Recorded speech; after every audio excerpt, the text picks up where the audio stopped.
Dyscalculia. Dyscalculia को अगर हम स्प्लिट करते हैं तो हमें 2 वर्ड्स मिलते हैं, दैट इज डिस एंड कैलकुलिया। सो जैसे डिस का मतलब क्या होता है, डिस का मतलब होता है डिफ़िकल्टी, ठीक है, किसी चीज़ की कमी। सो जब हमें कैलकुलिया मतलब कैलकुलेशन में कोई प्रॉब्लम हो, कोई डिफ़िकल्टी हो, उसे समझने में हमें कुछ कमी हो, तो उसे कहा जाता है dyscalculia. So it is a learning disability in math. ये क्या है, एक लर्निंग डिसेबिलिटी है। डिसकैलकुलिया क्या है, लर्निंग डिसेबिलिटी है, जिसे हिंदी में हम अधिगम अक्षमताएं कहते हैं, ठीक है। सो बेसिकली ये मैथ्स में जो आपका जो भी कैलकुलेशंस है वो नहीं समझ में आता है, नंबर्स नहीं समझ में आते हैं, या मैथ्स रिलेटेड जो भी अगर बच्चे को समझने में कोई प्रॉब्लम आ रही है तो इसमें उसे डिसकैलकुलिया है।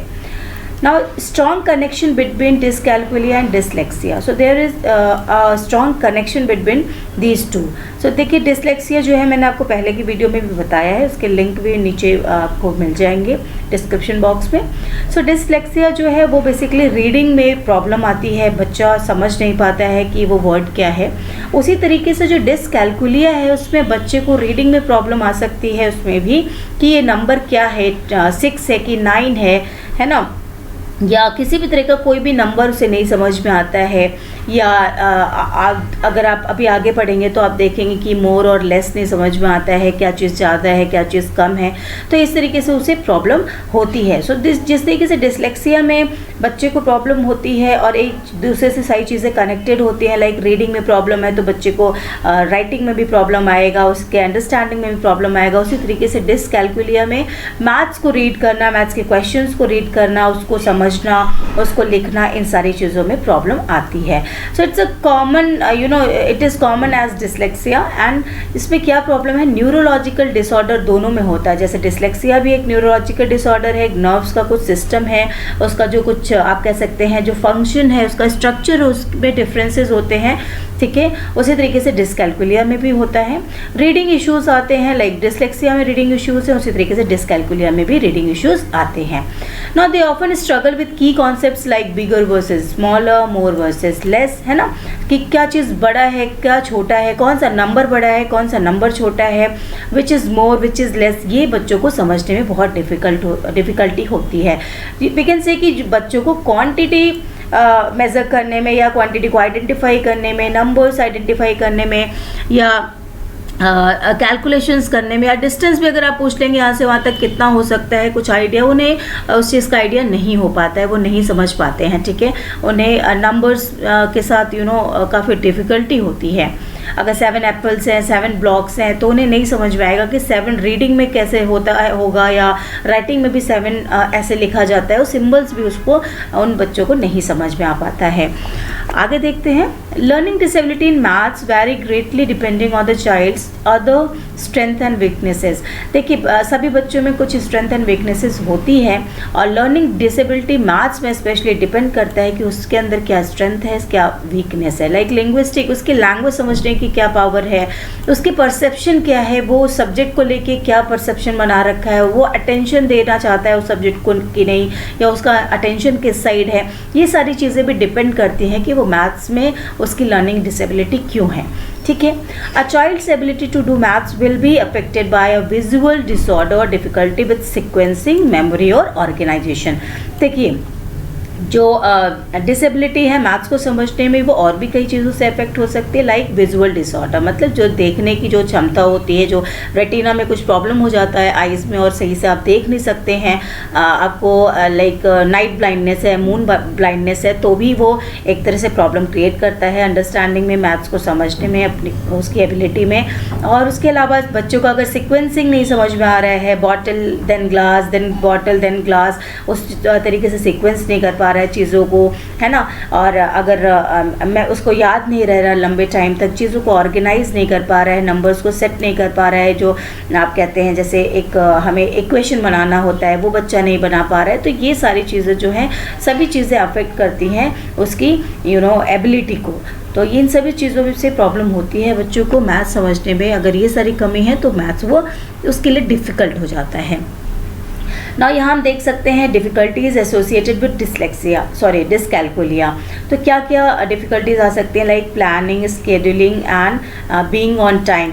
सो बच्चे अगर हम कोई भी प्लान करते हैं तो टाइम को ही देख के करते हैं ना, हमारे पास कितने डेज़ हैं, कितना आवर्स है, कितना टाइम है। तो बच्चों को जब मैथ्स में नहीं समझ में, नंबर्स ही नहीं समझ में आता है तो उन्हें टाइम भी नहीं समझ में आता है, वो प्लानिंग और स्केड्यूलिंग नहीं कर सकते हैं अपने किसी भी चीज़ को लेके। ठीक है, school time tables and deadlines उन्हें नहीं समझ में आता है, वो प्रॉपर कभी भी डेडलाइंस पे वर्क करके नहीं दे पाते हैं। उन्हें टाइम टेबल नहीं समझ में आता है कि कौन सा पीरियड है, कब है, या कौन सा एग्ज़ाम कब है, क्या है। ठीक है, इस दिन हमें सबमिट करना है तो मैं आज कर लूँ तो मैं उस दिन सबमिट कर लूँगा। इस तरीके से बच्चे बहुत कंफ्यूज रहते हैं, प्रॉब्लम में रहते हैं, वो नहीं अपने माइंड को उतना सेट कर पाते हैं। ठीक है, रीडिंग एनालॉग क्लॉक्स, जो क्लॉक्स हैं वो टाइम भी करेक्टली नहीं देख पाएंगे, वो समझ नहीं पाएंगे, हमेशा कुछ मिनट्स का, कुछ घंटों का उनको डिफरेंसेस हमेशा वो रहेगा, वो प्रॉब्लम रहती है। नेक्स्ट इज रिकॉग्नाइजिंग डिजिट्स को रिकॉग्नाइज करना उनके लिए थोड़ा डिफिकल्ट हो जाता है। समटाइम्स दे गेट कन्फ्यूज्ड कि ये 6 है कि 9 है, 8 है कि 3 है, 2 कैसे लिखना है, 5 कैसे लिखना है, वो उसमें काफ़ी कन्फ्यूज़न हो जाता है बच्चों को। Memorizing numbers, prices, phone numbers, देखिए नंबर्स के साथ बहुत ज़्यादा प्रॉब्लम होती है, हमें नंबर नहीं याद रहते हैं, चाहे वो प्राइज़ हो या फ़ोन नंबर हो, है ना, या किसी के मार्क्स हो या कुछ भी चीज़ें, हमें वो चीज़ें नहीं याद रहती हैं। नाउ प्लेसिंग वैल्यूज़ प्लेस नहीं कर पाते हैं। कैरिंग एंड बोरोइंग जो आपके प्लस एंड माइनस में होता है वो नहीं कर पाते हैं। काउंटिंग बैकवर्ड काउंटिंग भी उनके लिए डिफ़िकल्ट हो जाती है, क्योंकि वो तुरंत उसे सीक्वेंस में नहीं ला पाते हैं, सेट नहीं कर पाते, समझ नहीं पाते। जैसे आप देख रहे हैं कि ये एक प्रॉपर माइंड है जो जिसे डिसकैल्कुलिया नहीं है, वो एक सही ढंग से इस तरीके से वो समझता है 1 + 5 को 6 बताएगा। बट अगर जैसे डिसकैल्कुलिया है तो बेटा उसे क्या प्रॉब्लम है, वो देखिए 2 को भी कैसा उल्टा लिखा हुआ है, तो उसे राइटिंग में प्रॉब्लम है, तो यहाँ पे उसको कैलकुलेशन में भी प्रॉब्लम आती है। ठीक है, आप उसी तरीके से आप देख सकते हैं, हाँ सारे नंबर्स उल्टे सीधे समझ में आते हैं, नहीं समझ में आता है कि हमें करना क्या है, कैसे करना है। सो ये बेसिकली बहुत बच्चों के साथ प्रॉब्लम होती है ये, और ये एक नॉर्मल भी है, इससे प्रैक्टिस से और कंटिन्यूअस एक तरह से असाइनमेंट्स या वर्कशीट से भी हम इसे सॉल्व कर सकते हैं। और ये क्या है, ये जस्ट एक न्यूरोलॉजिकल डिसऑर्डर है, it's not a matter of intelligence से उसका कोई लेना देना नहीं है कि बच्चे बुद्धिमान नहीं है, बेवकूफ़ हैं या कुछ कर नहीं सकते लाइफ में, नथिंग लाइक दैट, कुछ भी ऐसा नहीं है। वो उस फील्ड में नहीं है, मैथ्स में नहीं है, बट मे बी साइंस में उनका दिमाग बहुत तेज चले, वो बहुत अच्छे से सारे कॉन्सेप्ट्स को समझ सके, है ना। सो अब देखिए दोस्तों, जैसे कि हमारे सीटेट का नया पैटर्न आया है, नया स्ट्रक्चर आया है कि भाई कॉन्सेप्चुअल नॉलेज पे बेस्ड होगा हर एक टॉपिक, हमारा पूरा का पूरा सीटेट एग्जाम। सो हमें कॉन्सेप्ट से के साथ समझना होगा कि भाई हमने डिसकैल्कुलिया पढ़ा है तो हमसे क्या रिलेशन है उसका। हमसे रिलेशन ये है कि अगर हमें कोई डिसकैल्कुलिया वाला बच्चा मिल जाता है तो उसके साथ हमें किस तरीके से बिहेवियर रखना है, उसके साथ हम कैसे वर्क कर सकते हैं कि उस बच्चे को सारी चीज़ें समझ में आए और वो ईज़िली वो सबको धीरे धीरे इम्प्रूव कर सके। तो वो हमसे क्वेश्चन पूछा जा सकता है, तो हमें पता होना चाहिए कि how teachers can help. Okay, now teach with objects और साउंड्स। हम ऑब्जेक्ट और साउंड्स के साथ पढ़ा सकते हैं। साउंड्स लाइक ऑब्जेक्ट्स तो आप समझ रहे होंगे कि कोई भी ऑब्जेक्ट्स को काउंट करना या उसके साथ जो भी आप जैसे भी आप उसे समझा सकते हैं। साउंड्स मतलब कि क्लैप करके एक एक नंबर को बोलना, कि क्लैप होगा तो आपको नेक्स्ट नंबर बोलना है, क्लैप होगा तो नेक्स्ट नंबर बोलना है, 2 क्लैप पे 2 लिखना है। इस तरीके से आप उसे साउंड की हेल्प से भी समझाया जा सकता है। नाउ क्रिएट सेपरेट वर्कशीट हम बच्चों के लिए बना सकते हैं। जो वर्ड प्रॉब्लम है, नंबर प्रॉब्लम है, उसकी सेपरेट वर्कशीट बनाए, जैसे कि बच्चा कंफ्यूज ना हो, ठीक है, उसे ईजिली कर ले ना। हाईलाइट और सर्कल कीवर्ड्स को हम हाईलाइट करवाएं, सर्कल करवाएं। Numbers on word problem. So और जो नंबर्स हैं वर्ड प्रॉब्लम में क्या होता है कि हम नंबर्स को पहले सर्कल करवा लें कि ये नंबर्स हैं, ठीक है, उसको एक स्टेप बाय स्टेप एक तरह से हम उन्हें समझाएं।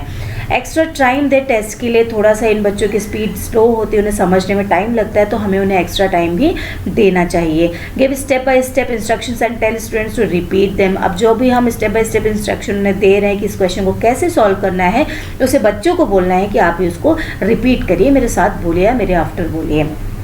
प्रोवाइड चार्ट्स और मैथ फैक्ट्स और मल्टीप्लिकेशन टेबल्स। तो हम चार्ट्स भी दे सकते हैं, वो थोड़ा सा एक तरीके से विजुअल एड होगा, वो बच्चों को अच्छा लगेगा, समझने में ज़्यादा इंटरेस्टिंग लगेगा। चार्ट्स दे सकते हैं मैथ्स फैक्ट्स पे, मल्टीप्लिकेशन टेबल्स पे। इसके अलावा हम और भी बहुत कुछ कर सकते हैं। बीइंग अ टीचर हम बच्चों को समझाने के लिए हर वो कोशिश करते हैं जो हम कर सकते हैं। तो दोस्तों इस वीडियो के लिए इतना ही। आई होप आप लोगों को पसंद आया होगा, और रियली में अगर पसंद आया है तो लाइक ज़रूर करिएगा और कमेंट भी, और don't forget to subscribe to. Okay, thank you so much.